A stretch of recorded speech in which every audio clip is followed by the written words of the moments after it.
Publishing your expense entry web page. Click at Extensions, then Apps Script. Click at Deploy, then New Deployment. Click at the gear icon and ensure that Web App and Add-on are selected.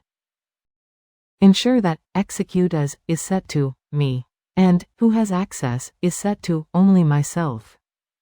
Then click Deploy. Click Authorize Access. On the pop-up screen, select the same Gmail account used to copy the QuickExpense template to your Google Drive. Click Advanced, and then click Go to QuickExpense, Unsafe. Scroll down and click Allow.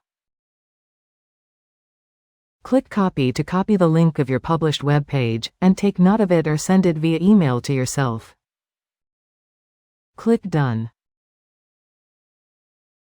Now let's open the link copied from the previous step in your phone's browser and let's log a test expense record from your phone.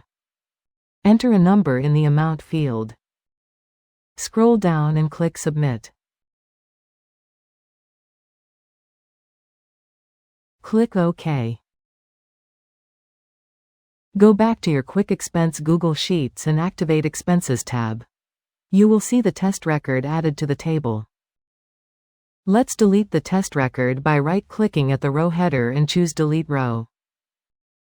Later, if you want to delete any record from the expenses table, always use this approach, that is, right-click at row header and choose Delete Row.